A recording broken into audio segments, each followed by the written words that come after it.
Good evening, everyone, and welcome to tonight's presentation on Biologics for Chronic Rhinosinusitis with Nasal Polyps, the who, when, why, and which one. And this is activity is provided by the Integrity Continuing Education. My name is Whitney Stephens, and I'm an assistant professor of medicine at Northwestern University's Feinberg School of Medicine. And the disclosures that I have are for advisory boards for Bristol Myers Squibb, Genentech, and GlaxoSmithKline.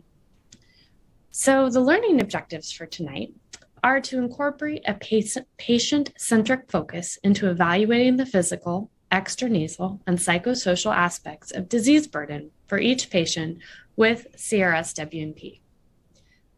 We're going to elucidate best practice criteria for recommending sinus surgery or biologic therapy and when systemic corticosteroids may or may not be appropriate.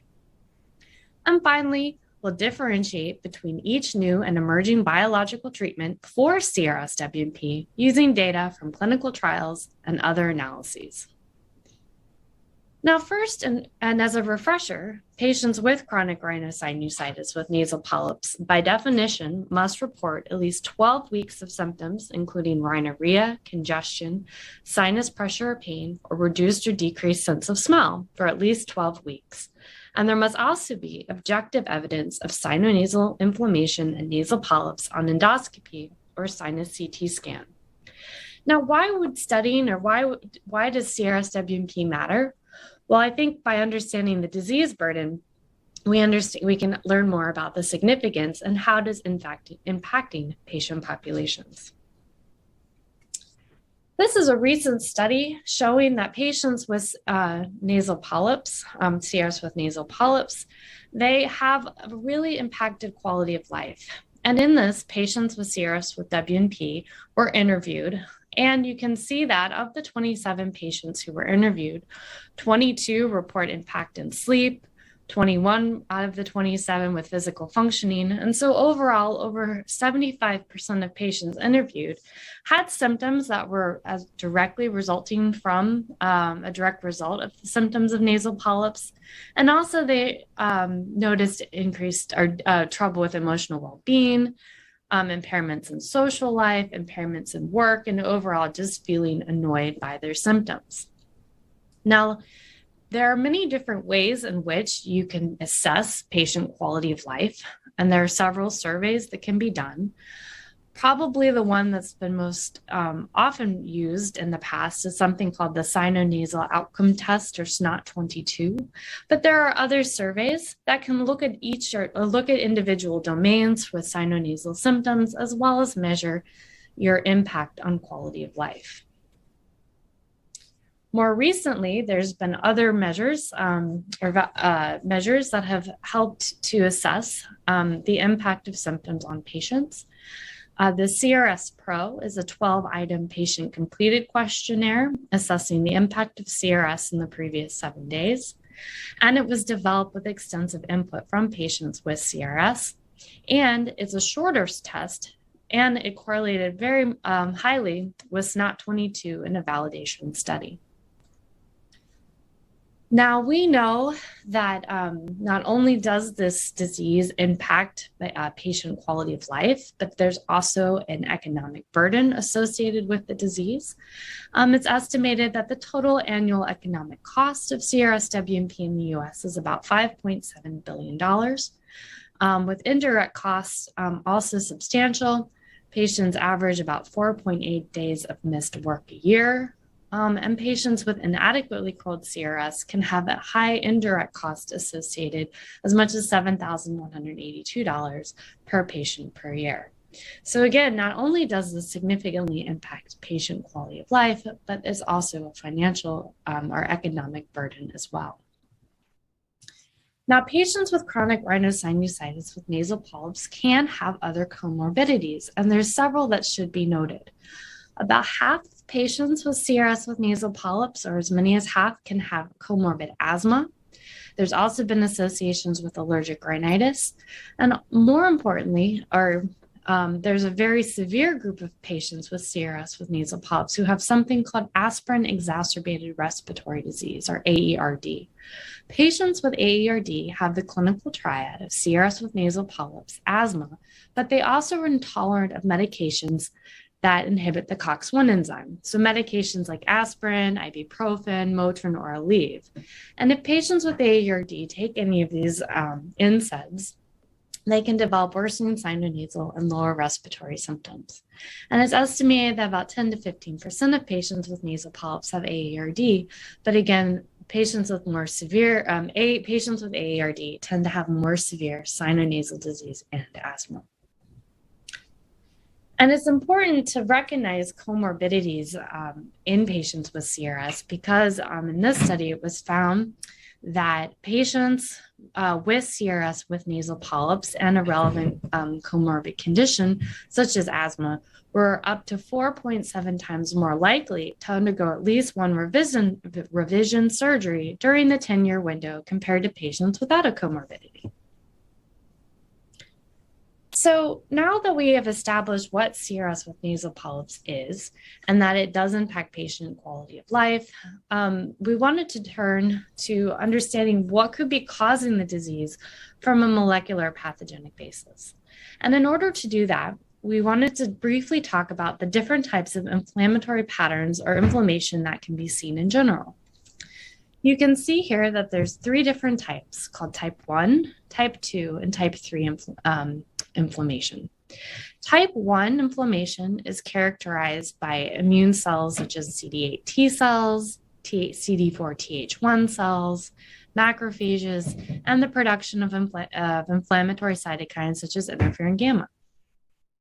Type 2 inflammation, which has been associated with allergies and atopy, is characterized by CD4 Th2 cells, ILC2s, as well as eosinophils, basophils, and mast cells.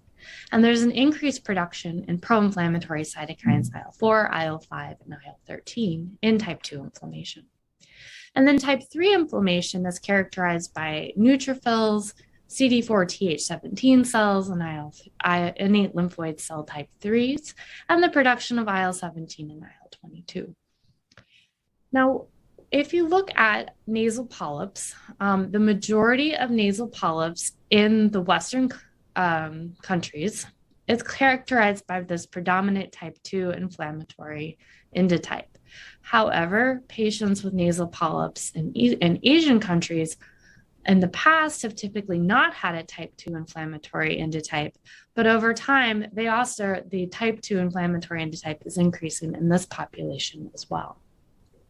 But looking at the immunopathology of nasal polyps in Western countries, you can see that there's a lot going on, and we've made a lot of advances in terms of understanding this pathogenesis. But to kind of give you a brief overview of this slide, the epithelial barrier we think is dysfunctional and leads to a dysregulation in the ensuing inflammatory response. There's increased eosinophils in nasal polyps that can be driven by IL-5 production. There are increases in basophils, mast cells. IgE has been found to be present in nasal polyps, and this is downstream of IL-4, IL-13. And so there's a lot of type 2 inflammatory cytokines, as we said, involved, as well as a lot of different inflammatory cells.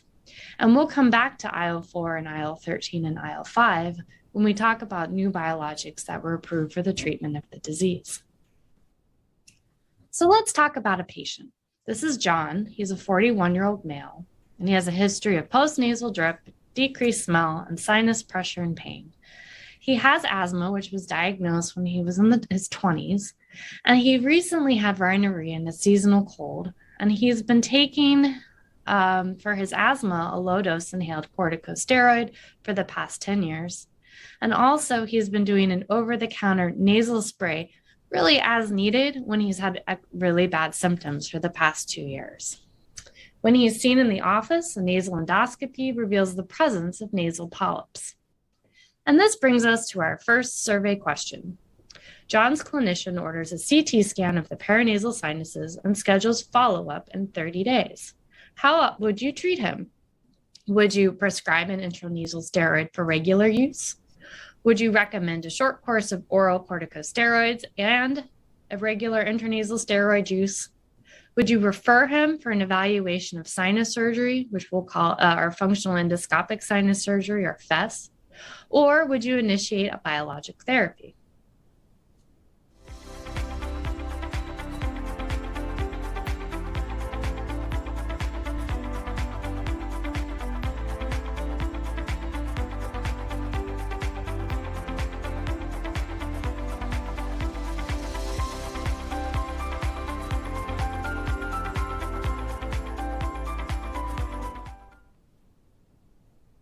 So the majority of responders said that they would prescribe intranasal steroid for regular use, and some said they would prescribe a short course of oral steroids plus regular intranasal steroid use. And then no one suggested sinus surgery or biologic therapy. So moving on to medical management of sinus disease, as alluded to before, the gold standard is an intranasal corticosteroid. Now, this can be done in several different ways or devices. You can have the standard over-the-counter nasal sprays. There is also an exhalation delivery system with fluticasone. And then also intranasal corticosteroids can be mixed into nasal instillations or used as drops. There's also oral corticosteroids that can be prescribed, and this really should be used for acute relief of severe symptoms. And again, we'll show later and stress that it's not recommended for long-term chronic use. There's saline irrigation, where studies have found some benefit compared to placebo from large volume irrigations with either with hypertonic solution. However, most of the time is done with just normal saline. And then also, we want to bring up the role of antibiotics, and that antibiotics do not have a role in standard daily medical management of chronic sinusitis. However, patients with chronic rhinosinusitis can have acute exacerbations of bacterial origin, and in those cases, antibiotics can be administered. Talking a little bit more about the exhalation delivery system with fluticasone. This was FDA approved in 2017 based on a trial where it was compared to placebo and showed that polyps were significantly improved, as well as the SNOT-22 score, or patients' perception of their symptoms, was also showed improved symptoms, and it decreased the need for sinus surgery compared to placebo. In this study, this was not compared to other steroids given with different devices. So again, this was the exhalation delivery system with fluticasone versus placebo, and was found to significantly benefit improved nasal polyp size, as well as clinical symptoms.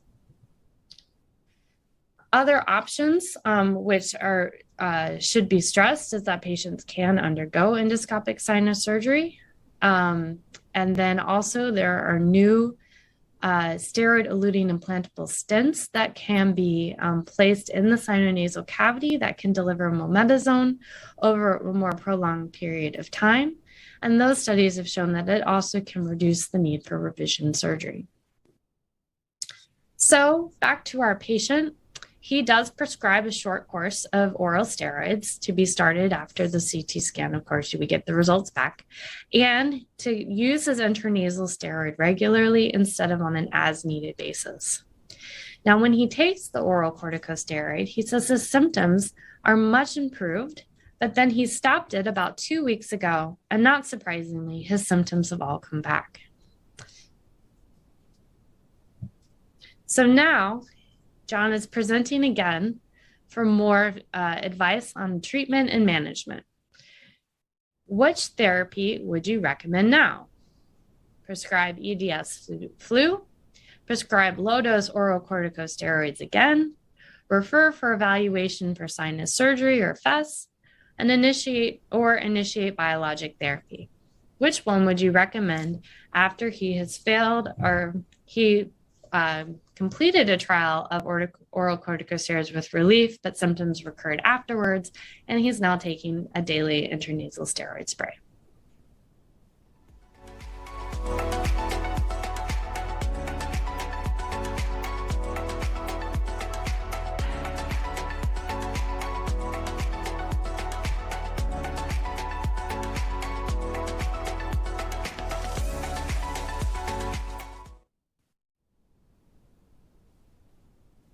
So we have someone who recommends EDS fluticasone.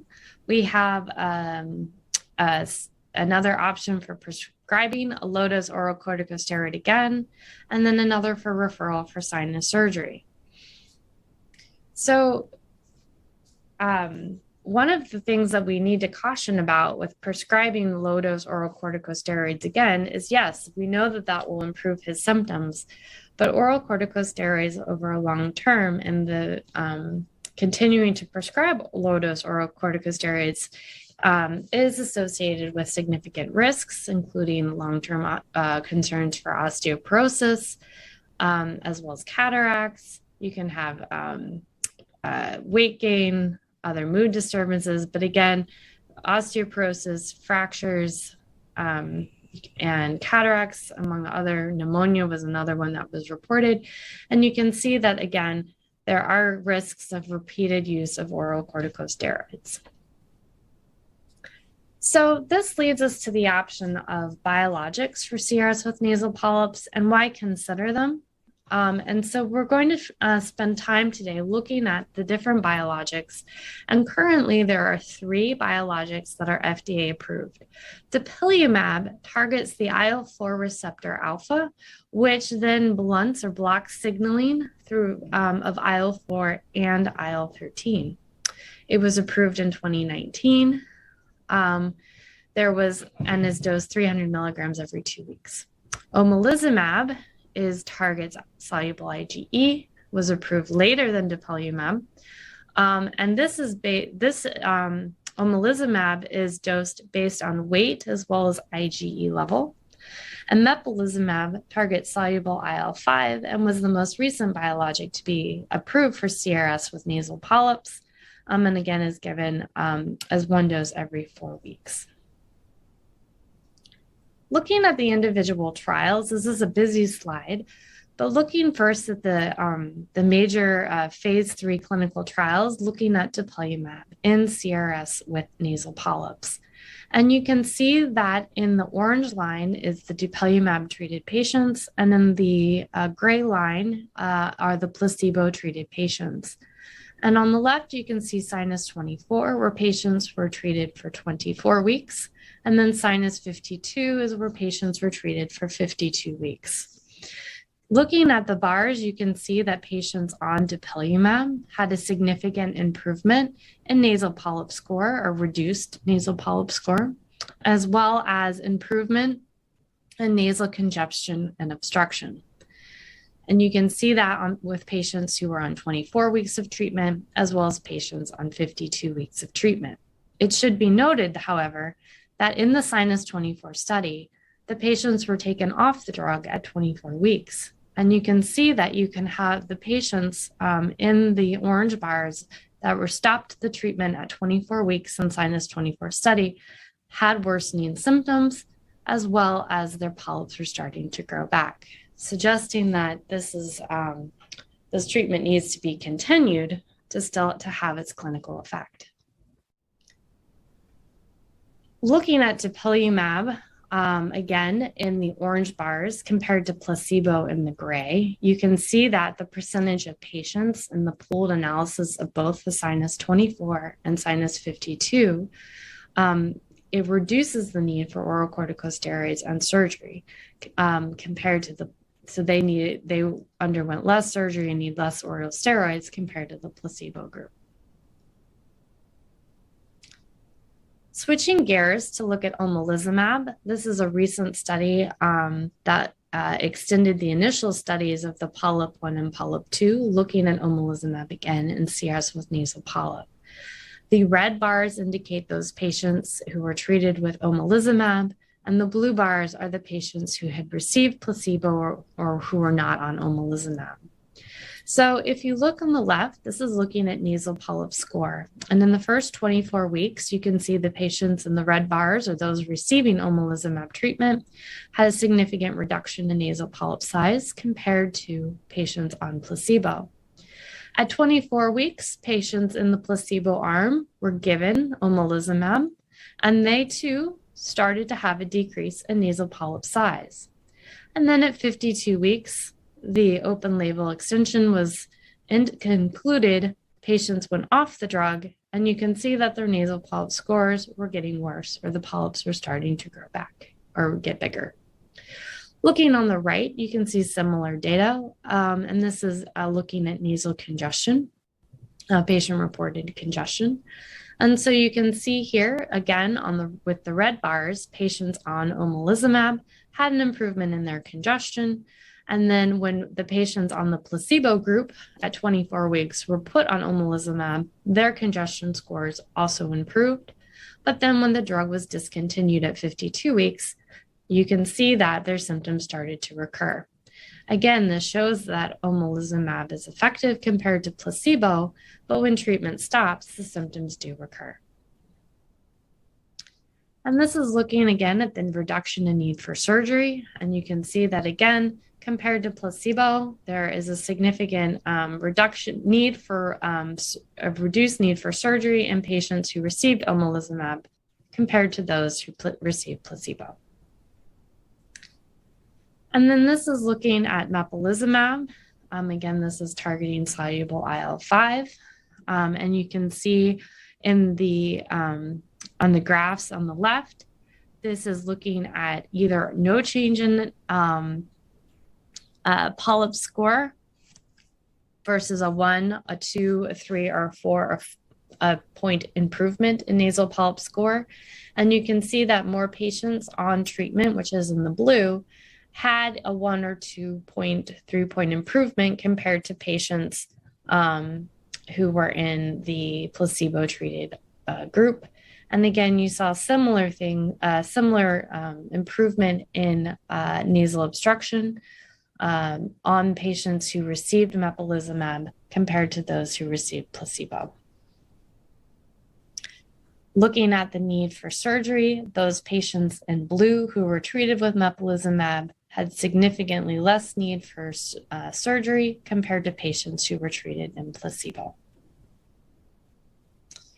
There are other biologics targeting type 2 inflammatory mediators that are currently in clinical trials.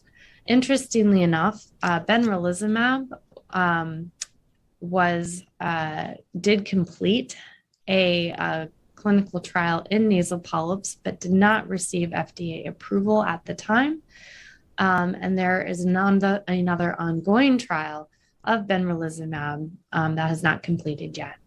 And there are 2 other biologics, one of which looking at targeting TSLP, which is a epithelial mediator produced by epithelium that can promote type 2 inflammation.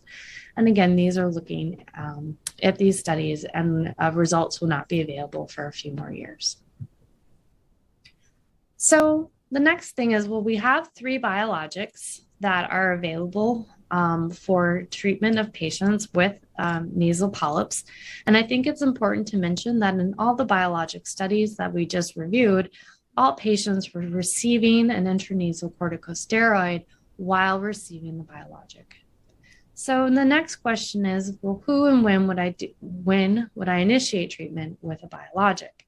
And there's several different guidelines that have been published in the past years and consensus statements looking to try to answer this question. The first is a multidisciplinary management algorithm for patients with CS with nasal polyps. And in this study, the authors recommend that for the majority of patients, the initial treatment would be for sinus surgery, and then post-operative management with saline or steroid irrigations, intranasal corticosteroids. If after surgery and post-operative management, patients their symptoms recur or they just didn't improve, despite this management, they recommend considering a comprehensive multi-specialty approach, and other things can be considered, which we talked about before, including a short burst of oral corticosteroids, using a sinus implant, going for a revision sinus surgery, or considering a biologic for patients such as the ones that we discussed.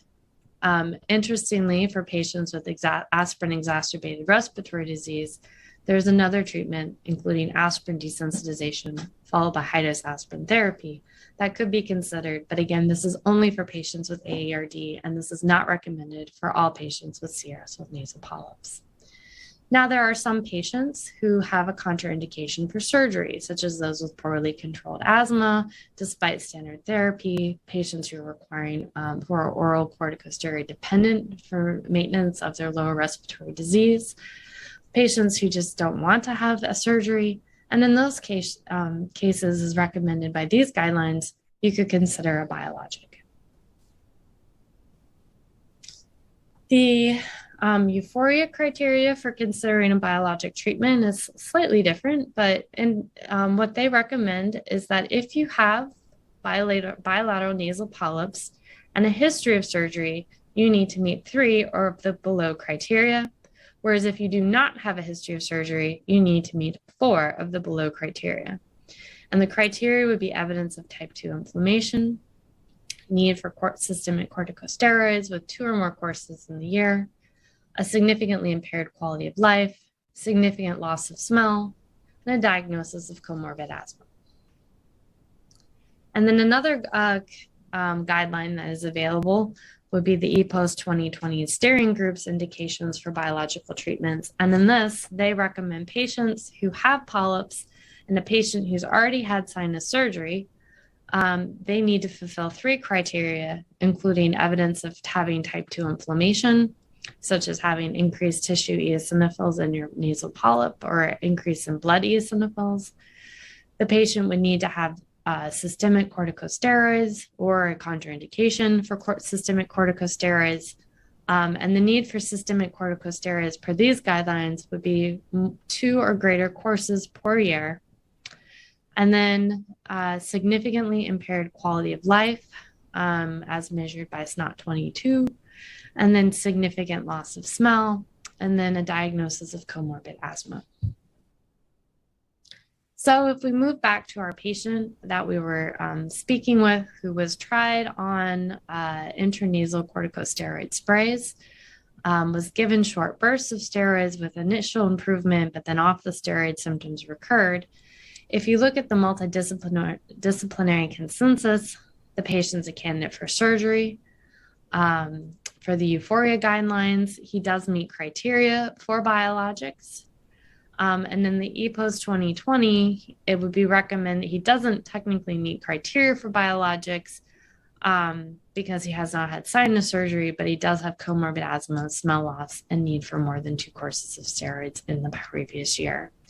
So I think that what I think the main take-home message here is that it's really important to talk with the patient about all the different options that could be available and to discuss the risks and benefits of these of each of the options that are available with the biologic, with sinus surgery, and again have the shared decision making so that they feel comfortable and can make an informed decision about how they would like to proceed with their treatment. And again, after using basic steroids, intranasal steroids, nasal irrigation, and short-term steroids, in this study, some did require surgery. And of patients who required surgery, nasal polyps can still recur. And it's been reported for 20 to 35% of patients at 6 months and 40% of patients at 18 months. And so again, there are patients who have symptoms who persist despite trying intranasal corticosteroids, and some patients respond to surgery and do not need another revision surgery, but there are definitely patients whose disease will recur. When you think about biologic treatments, other things that you need to consider is, well, which one should I do? And I can't tell you which one is superior to another because there's been no head-to-head studies comparing dupilumab with omalizumab versus mepolizumab in a large double-blind randomized placebo or in a head-to-head study. However, there have been studies that have taken the data that's been published in the original phase 3 clinical trials, and they have tried to do indirect treatment analysis to see if using the data already published, one of the biologics was superior. This is looking at dupilumab versus omalizumab and mepolizumab, looking at improved sense of smell, SNOT-22, reduction for needs of surgery, and then reducing need for oral steroids. And you can see that there are differences. And then some in, again, this looking at data already generated, and again, not in a head-to-head study, some biologics do well in certain domains, and then another biologic may be superior in another domain. Looking at this slide, this is an indirect treatment comparison using just the randomized controls for the dupilumab versus omalizumab. And you can see here that when comparing omalizumab versus dupilumab, you can see in the red bar, when looking at nasal polyp score, you can see that dupilumab is favored over omalizumab. When looking at nasal congestion, you can again see that dupilumab is favored over omalizumab. And then when you see for loss of smell, which is usually one of the biggest complaints patients with nasal polyps have, you can again see that dupilumab again was favored over omalizumab. So while I still can't tell you which one is better, we do have some indirect treatment comparisons to suggest that dupilumab may be favored over omalizumab in terms of nasal polyp score, congestion, and loss of smell. We're going to move on to another case, which is a little bit more complicated in that this is a 34-year-old female who has had chronic rhinosinusitis with nasal polyps and has had loss of smell for at least the last 3 months. Now, she's had 2 prior sinus surgeries, and her nasal polyps are back again. She's also received 2 courses of prednisone in the last 18 months for her sinonasal symptoms. They might help, but immediately afterwards, her symptoms are worse, and she's just overall miserable. She is a patient with comorbid asthma that is controlled with a budesonide inhaler. And in a patient like this, who we know has comorbid asthma and we know has significant CRS with nasal polyps requiring 2 sinus surgeries in the past, it's important to evaluate whether this patient has aspirin-exacerbated respiratory disease because, again, those patients have even more severe disease than patients with just CRS alone. And you ask her, what happens if you ever take aspirin or ibuprofen or Motrin? And she says, well, come to think of it, when I took ibuprofen after my foot surgery, my sinus symptoms got horrible. I had more trouble breathing. I think I started to wheeze, and I had to use my rescue inhaler frequently for the rest of the day. So based on this clinical history, she does have an intolerance to COX-1 inhibitors, and you can diagnose her as having aspirin-exacerbated respiratory disease. So the patient says, well, can I please have another course of prednisone? That's really the only thing that seemed to help me in the past, although I will say it's not as effective as it once was. So what would you recommend for treatment of this patient? Would you recommend a short course of oral steroids? Would you recommend she undergo her 3rd sinonasal surgery? Would you initiate a biologic? Would you consider a short course of oral steroids and revision sinus surgery? Would you recommend a steroid implant or aspirin desensitization, followed by high-dose aspirin therapy?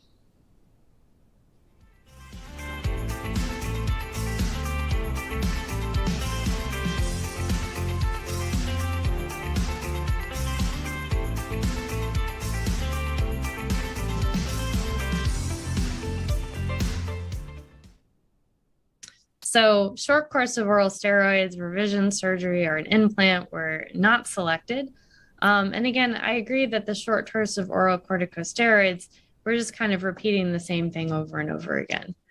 Biologic treatment, as well as a short course of steroids plus the revision surgery or the biologic, yes. And then someone also recommended an aspirin desensitization with high-dose aspirin therapy. there are no wrong answers here, but I do think the ones that were selected do make sense. And for the aspirin desensitization with high-dose aspirin therapy, she would be a candidate, but we would need to know what her FEV1 is, of course, before we proceeded, because if her asthma is very poorly controlled, which for our clinical history doesn't sound it, we would want to defer that. So again, if your FEV1 is less than 70% predicted, it's not advised to proceed with an aspirin desensitization. But yes, these are all good options for the patient. So if we look at the multiply disciplinary inconsistent statement, we do see that the symptoms persist or occur despite surgery and appropriate therapy. We would consider these options. For the euphoria guidelines, she does meet criteria for a biologic, and she also meets criteria for a biologic based on the EPOS 2020 consensus. And again, I think that when you're considering whether the patient may want a biologic, or if the patient, she may just want to undergo another sinus surgery, or she may want to consider an aspirin desensitization followed by high-dose aspirin daily therapy, it's again important to talk about the risks and benefits associated with each procedure and have her talk about what might best fit in with her lifestyle. This is again looking at an indirect treatment comparison, looking at dupilumab versus omalizumab, and this is with the biologics in patients who have CRS and asthma, or in the bottom row, patients who have AARD. And you can see that, again, dupilumab was favored over omalizumab in terms of nasal polyp score and congestion in this indirect treatment analysis in patients with comorbid asthma. And then in nasal congestion score, dupilumab was again favored over omalizumab in patients with AARD. However, again, there is no head-to-head studies in patients with just AARD, and these were done in a small subset of the patients in the studies. But again, suggesting that if you were to pick a biologic in these patients, you might want to consider dupilumab versus omalizumab. But again, no head-to-head studies have been done to show clinical superiority of one biologic over another. So we're going to review some key takeaways now. And again, I think the most important part is having the shared decision-making. There's, in the past several years, there's been large advances made in the treatment options that we can provide patients with CRSwNP. And so going over all these options is helpful in helping the patient make the appropriate decisions for them. So again, the mainstay and gold standard to start is the intranasal corticosteroid spray. And then you can consider the exhale delivery system with fluticasone to be used. And again, the intranasal steroids sprays, those are available over the counter. However, with the EDS flu, that does require a prescription. And while the over-the-counters may be more inexpensive, the cost of the EDS fluticasone depends on insurance plan and coverage. Surgery is for sure the way to remove nasal polyps, and it can also improve help clear the sinonasal cavities. But afterwards, you do still need to continue the corticosteroid spray, and the cost again depends on your insurance. Biologics are, now these are administered depending on which one, either every 2 weeks or 4 weeks, and can be administered at home by the patient or also in the doctor's office. And these may be a good option for patients who've had multiple surgeries or who are unable to undergo surgery. And especially you can consider them in patients with other comorbidities such as asthma, because again, all the biologics approved for nasal polyps were originally approved for treatment with, or have been approved for treatment of patients with severe asthma. But however, the biologics are very expensive, and how much is covered depends on the patient's insurance. So again, comparing the biologics we talked about before with dupilumab, omalizumab, and mepolizumab, you have every 2-week or every 4-week dosing. And the omalizumab, again, the dosing is based on your serum total IgE level and the patient's weight. There have been some side effects. These medications are generally tolerated. And in the nasal polyp studies, for example, no reports of anaphylaxis have been reported. However, in the asthma studies, there have been reports of anaphylaxis with omalizumab. And then with the dupilumab, there has been an unmasking, or a few patients in the nasal polyp studies with dupilumab have been noted to have developed an eosinophilia that then led to clinical symptoms. Additionally, arthralgias have been reported with dupilumab. And conjunctivitis has more been seen in the atopic dermatitis studies with dupilumab and less in the CRS-WNP, but again, has been adverse event associated with dupilumab. Omalizumab has not been associated. Studies have shown with malignancy. And then again, talking about each of these doses, how they're administered, how frequently they're administered, may also help guide a patient in terms of which one they would want to take. So we're going to do a post-test polling now with our survey questions. So the first survey question: patients with CRS with nasal polyps and a relevant comorbid condition were up to how many more times likely to undergo at least one revision surgery during a 10-year window compared to patients without a comorbidity? 2.7 times, 3.7 times, or 4.7 times?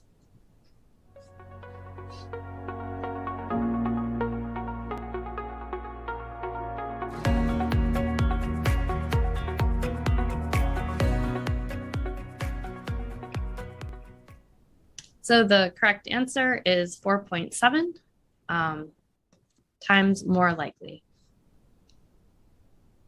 Moving on to the next one, according to the EPOS 2020, in order to meet criteria for need of systemic corticosteroids in consideration of biologic treatment for CRS with nasal polyps, the patient should have which of the following: more than one short course of oral steroids per year, or long-term oral corticosteroid therapy greater than or more than 1 month, greater than or equal to 2 short courses of oral steroids per year, or long-term OCS therapy greater than or equal to 3 months. And your last option is greater than or equal to 3 short courses of oral corticosteroids per year, or long-term oral corticosteroid therapy greater than or equal to 6 months.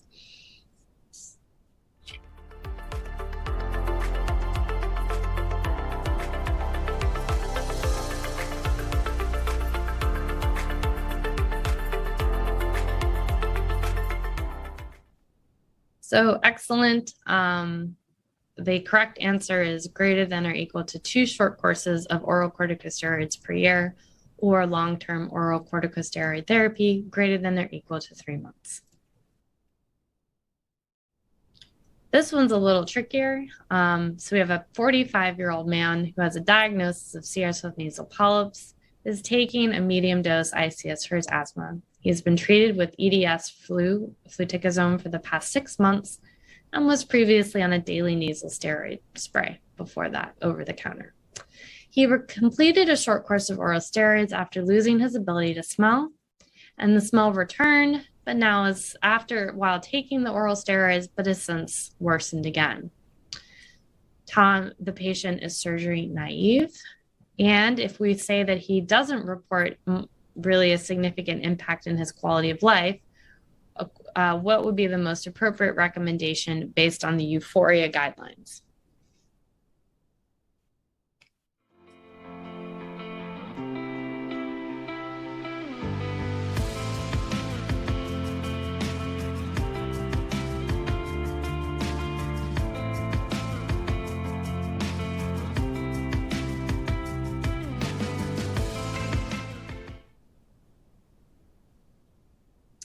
Yes, correct.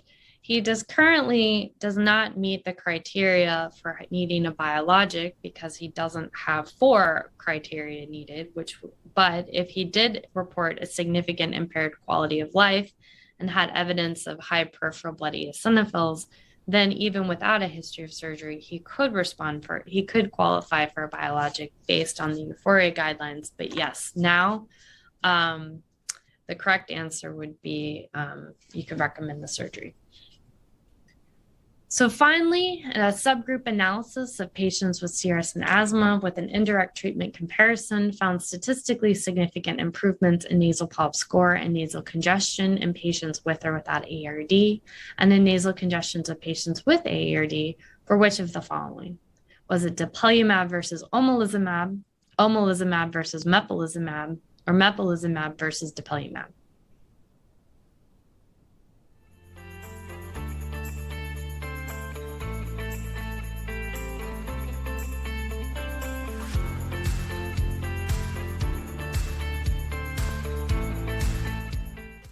Correct. Dupilumab versus omalizumab were the studies that were looking at those 2 biologics to see which one was more favorable. And again, was dupilumab over omalizumab. So in summary, we've covered a lot of ground, and each one of these topics could have been the subject of its own hour presentation. But I think that what we've shown today is we've defined what CRS with nasal polyps is. And we have shown that it does have a significant burden on patient quality of life, as well as burden on the healthcare system, with a lot of economic costs associated with it. Now, if you wanted to look and assess patient quality of life, there are actually now standardized tools and questionnaires that can assist you with that, and you can check with each visit with the patient, asking these questions through the questionnaires and seeing how are they improving, are they staying the same, are their symptoms worsening.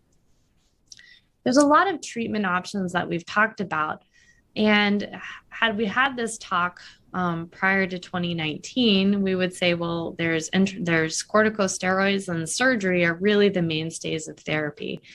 And using intranasal corticosteroids, again, there's different delivery systems. That's kind of the initial treatment option. And then failure of that you would do surgery.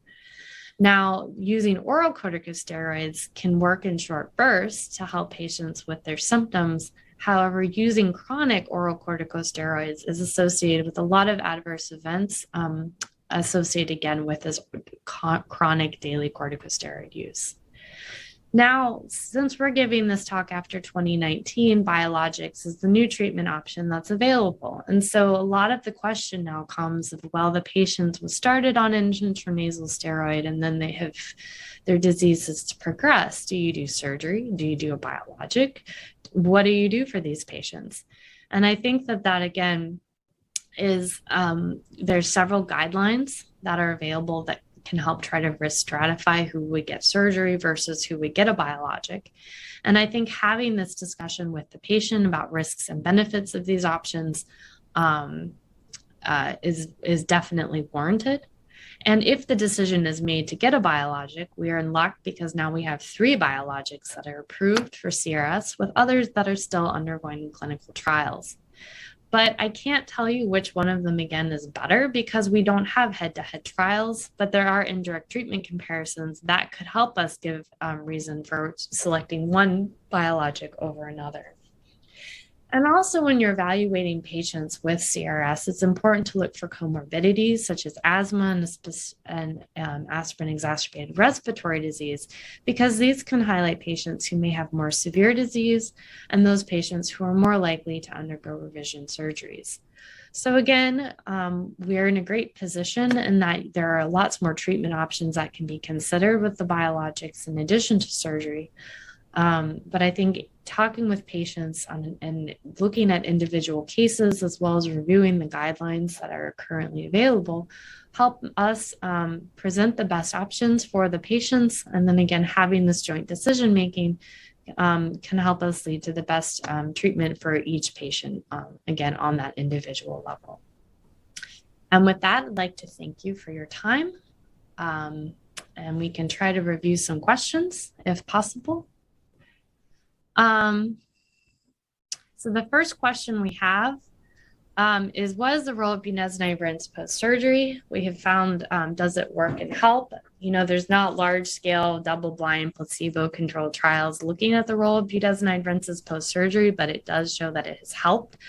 They have looked at studies of polyps with budesonide rinses versus just saline rinses and found that the steroid is superior. So yes, it does work and it is helpful, and it is frequently, a steroid rinse is frequently prescribed.